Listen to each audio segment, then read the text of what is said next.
Today we're gonna make Turkey Day real easy. We got 3 incredible sides that you can whip up for your whole family. Let's go. What's going on, everybody? Welcome back to another episode of More Seasoning. I am your host, Farnum, and today we're making Turkey Day a whole lot easier. You hear him gobbling in the back. Hey, I didn't want to make 3 separate videos and listen, we're gonna do 3 incredible Thanksgiving sides in this one video right here. We got an elite cranberry sauce. We've got delicious roasted garlic honey carrots, and then we're gonna finish it off with incredible garlic and shallot mashed potatoes. Before we jump into that, please scroll down, hit that like button, hit the subscribe button, and drop a comment below. You know I'm down there like, hey yo, what's going on, y'all? Hey, we're lit. You know what's coming though. It's B-roll. Let's go.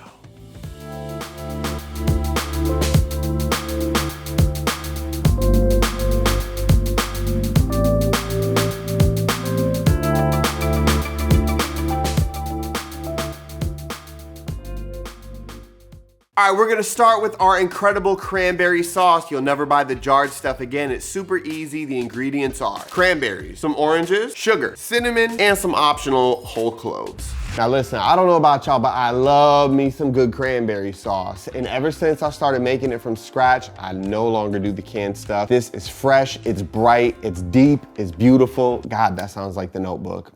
Okay, anyway, we're gonna zest 1 whole orange on a microplane. Let's go. All right, so now we've got a bowl of orange zest. This is gonna add some brightness to our cranberry sauce. And please, before you zest this, make sure you thoroughly wash your oranges, get any of those pesticides or chemicals or fingerprints off of those oranges before you put it in your food. Now we're gonna go ahead and juice both oranges. We're looking for 3/4 a cup of freshly squeezed orange juice. All right, we got our juice squeezed, literally perfectly 3/4 a cup of orange juice. Next, we're gonna take 12 ounces of cranberries. If they want to open, we're gonna go into a pot just like this. Go ahead and give them a shake, get everything out. And you know what? Curiosity killed a cat, but it won't kill you if you try cranberry. If you've never had one, they're nice and tart.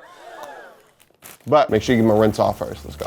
Into our cranberries, we're going 3/4 a cup of fresh orange juice, 1/4 cup of water, 1 cup of sugar. We're gonna make this real easy. I know Thanksgiving's a rush. We'll do everything now. We got our orange zest, and then we'll save our cinnamon and the cloves for a little bit later, but we're gonna bring this over to the stove right now. Let's go. All right, so as you can see, we got our pot on a burner. We're just gonna turn that on to a nice medium heat for now, and then we're just gonna wanna mix that sugar and that orange zest right in. We're gonna wait till the sugar dissolves, and then we'll be good. And once we get it to a simmer, like where we're at right now, all we have to do is just kind of turn our heat down to about low, and then we're just gonna put our lid on, and then from there we're gonna give it about 10 minutes or so. All those cranberries are gonna start popping. It's gonna reduce, come together, and then we're gonna go in there and mash them up slightly, hit it with some cinnamon and cloves, and we're done. All right, so we're at about the 5-minute mark. Check it out right here. Look, this is reducing, it's coming together nicely. As you can see, our cranberries are just starting to fall apart and turn into a beautiful cranberry sauce. Now look, there's a couple more things we gotta add to this real quick. One of them is gonna be cinnamon. Now I'm gonna do about 1.5 teaspoons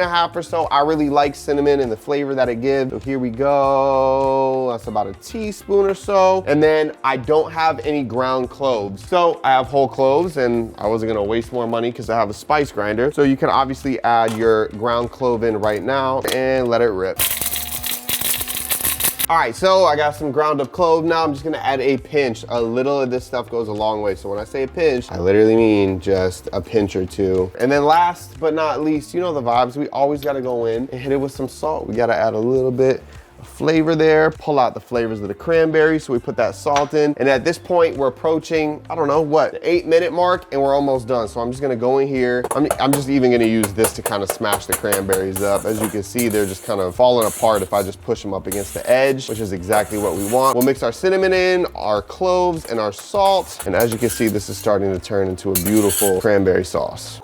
Ladies and gentlemen, check this out. Just shy of the 10-minute mark, and look at that beautiful cranberry sauce. It's nice and rustic. We've got some chunky bits in there. Now, obviously, look, if you want it to be smooth like a puree, you can absolutely get a whisk in there or a little potato masher and mash everything up. But me personally, I'm cool with it just like this. You can follow me on the camera. We're gonna pop right over here, and look at this go. Oh, wow, wow, wow, wow. That is special. All right, so obviously most people are gonna want their cranberry sauce nice and cold, so you can just throw this into the fridge, let it cool down. It's gonna thicken up even more as it cools down, but we can just go in for the taste test right now, and oh, wow. That is just beautiful. That is just That's what we're looking for. That's some Thanksgiving right there. All right, here we go. Real hot cranberry sauce, but we'll be able to get an idea of the flavor in 3, 2, 1.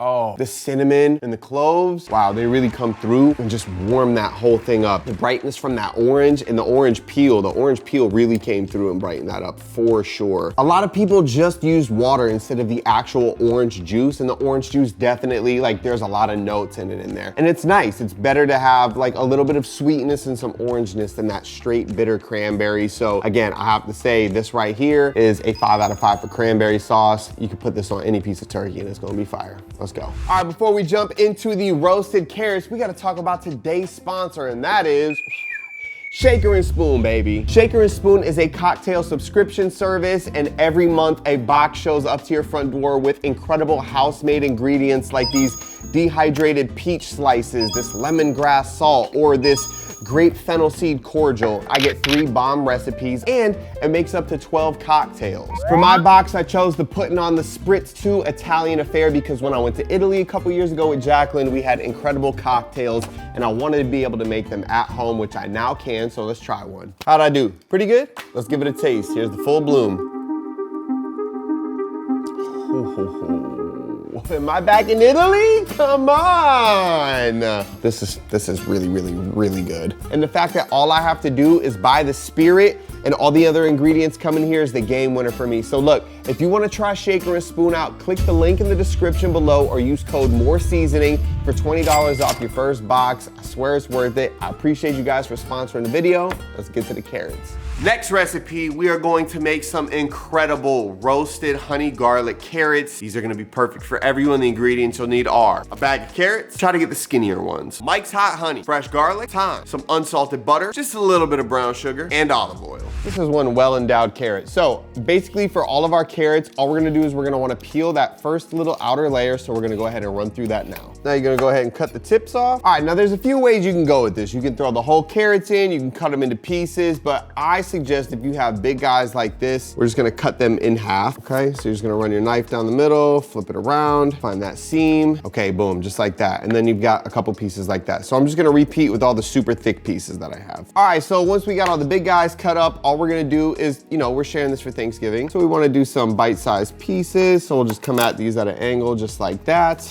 Beautiful, and one more, just like that. All right, once you got all your carrots cut up, you can throw them in a casserole dish or onto a baking sheet. I suggest something that's got a little depth, that way all those juices are able to just kind of sit and soak into the carrots instead of potentially run off. Then we're gonna go in with some olive oil, a nice generous drizzle. After that, I'm using Mike's Hot Honey. Listen, we want some sweetness to that, but we also want a little more complexity, and we can get that in one ingredient, and that's this hot honey. So I'm just gonna give this a nice drizzle right across the top. Boom, just like that. Then we want some garlic in there as well. So I'm cheating today. I got my garlic pressed. We're gonna mince it. We're gonna toss in about 4 cloves of garlic, and then we're gonna press this in and just try to spread it out a little bit. I mean, we're gonna use our hands here in a second, so it doesn't really matter, but then I've got some fresh thyme leaves. Let's brighten it up.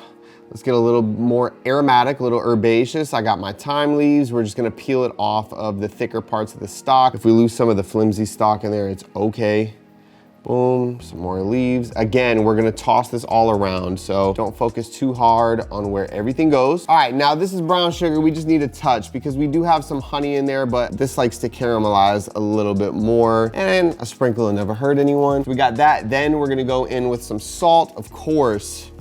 Always want to salt your veggies and combat a little bit of that sweetness. So we got a couple pinches of salt, and then of course some pepper. Do about 25 cranks. And now we're just gonna mix this all up. So I'm just gonna use my hands. We're just gonna toss this all around, make sure all that honey, all that oil, all that garlic and thyme gets dispersed in here. We're covering up every piece of carrot that we have, moving everything around, and it should start to smell pretty good as well. Last thing we got is some unsalted butter. And I'm just gonna lay these pads of butter out. Beautiful, just like that, all across the top of these carrots. And our carrots go in 400 for about 30 minutes. I'm gonna tuck it in the back because that's the hottest part of the oven. And then if we want them to get nice and a little bit caramelized at the end, kind of cook around the edges a little more than usual, we can broil it. So we'll approach that when we need to. All right, so our carrots are almost done. You're gonna wanna pull them out and just kind of move them around a little bit at some point just to make sure everything is cooking evenly. So I'm just gonna toss these around just a bit, shake this just like that. that, pop it back in, and we're gonna let them finish up. All right, and here we go. We have got our carrots. As you can see, these are nice and dark now versus what they were. We ended up keeping them for about 45 minutes. Now listen, if you want these to get even darker and a little more caramelized around the edges, just throw that broiler on or leave them in there a little bit longer. But these are nice and soft. It's exactly what we're looking for a nice Thanksgiving treat. Run it around in that honey, that brown sugar, that garlic, that thyme. All right, we're gonna go in for a taste test. Look at this nice glaze that we have on here from the brown sugar and the honey and the oil. Here we go, 3, 2, 1.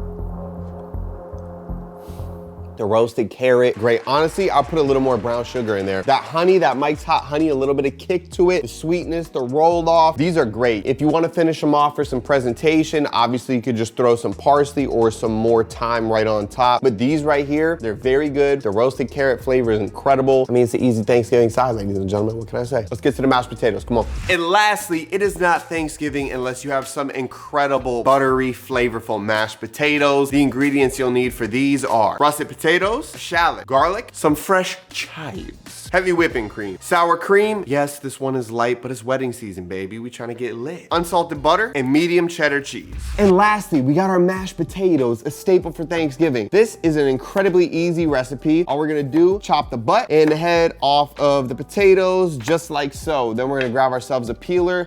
If you like the skins on, you can absolutely leave some of the skin on, but I'm putting this through a potato ricer instead of mashing them, and this will clog it. So I'm just gonna peel these and I'll be right back. All right, once we got our papas peeled, we're gonna cut them in half just like this. We're gonna take our knife, run it right through the middle, and then we're gonna go ahead and do about 1-inch cuts of these. It's a little smaller than an inch, but that's fine. It's just gonna help them cook down quicker when we boil them, and we're gonna repeat. All right, so once we got them cut up into the little 1-inch pieces, they're going into our pot. We're gonna boil these, and we're gonna do it from cool water, okay? It doesn't have to be ice cold, doesn't have to be hot, whatever. And then for every pound of potatoes, we're gonna do about 3 tablespoons of salt. I have a little over a pound in here. So we're going, that's about 1 tablespoon, 2 tablespoons, 3 tablespoons of salt. And then we're gonna fly over here to the stove, and we're gonna pop that boy on high and throw a lid on until we bring it up to a boil. And the potatoes are nice and soft.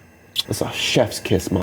Okay, so what you add to your mashed potatoes is what truly separates the weak from the strong mash, okay? We're gonna put a few things in there. You saw the ingredients. Right now, we're gonna fine chop some chives up real quick, scoop it up into the bowl. Next, we got a shallot. Listen, we're gonna do shallot and garlic, saute it up, throw that in when the mashed potatoes are all mashed up. It's gonna be incredible. We gotta fine chop this though, and this is how we're gonna do it. We're gonna take the top off, do a thin slice, peel that skin off, vertical lines, opposing lines, fine chop, scoop it up into the bowl. All right, next we got our garlic. I'm not gonna lie, I'm in a time crunch. I'm literally just gonna chop the butt off, peel that little skin on the outside off, throw it into a garlic press and mince that into a bowl. All right, so check it out. We still gotta saute our stuff, but our potatoes are soft. Watch, like I could literally go in and stab right through the potato and it'll break in half, just like that. So we wanna get those out of the water. So I'm gonna grab this, I'm gonna come over here, and I'm just gonna hit this with the strainer right down the drain. That way they don't get mushy and soggy. We can throw these back on the stove, and then right here, basically what we're gonna do is we're gonna get a nice medium heat going. Gonna slide in with a little bit of olive oil. We're gonna get our shallots into that pan, and they're gonna start cooking very quickly. Now we don't need to give this too long, maybe about a minute and a half at most. We just want them to become nice and translucent. We want them to get a little bit aromatic, and then we'll go in with our garlic. This is gonna happen very quickly, so don't even worry about your potatoes right now. Okay, our shallots have become translucent. I just cut the heat off because this pan is nice and hot, and this garlic is gonna cook quick. It's pressed garlic, so it is going to cook very, very fast. So we don't need it on the heat too long.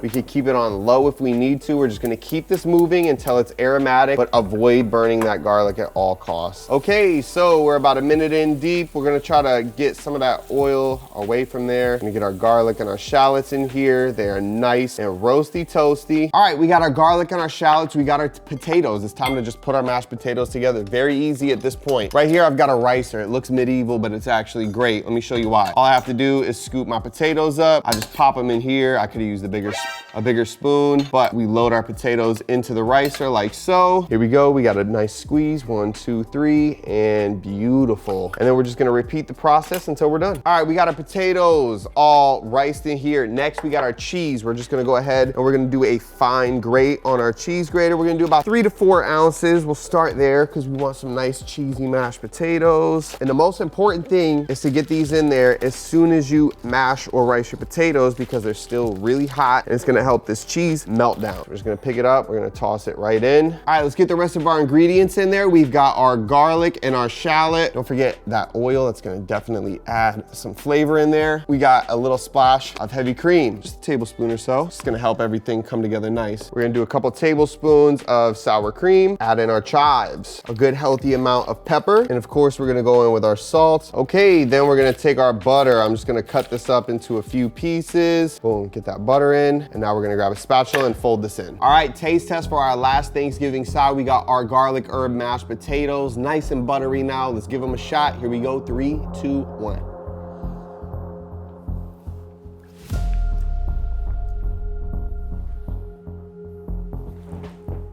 That's the best one. This goes crazy. Also, hold on, just follow me because I want to try something. This has been in the fridge for a couple hours now. I want to try the cranberry sauce cold. Look at that. That looks just like regular cranberry sauce out the can. Look, let's try it. Ooh, ooh, ooh. Damn, I don't know. It's tied between those two. Those are crazy. The carrots, I'm giving the carrots a 4 out of 5. The mash and the cran, insane. Hey, thank you for watching. I hope you guys enjoy these sides. Shout out to Shaker and Spoon for the sponsorship. I love you. My name is Farnum. This is More Seasoning. Make sure you like and subscribe, do the comments, blah, blah, blah, blah. Happy Thanksgiving. These are your 3 sides. Impress your family. This cranberry sauce is crazy. Love you.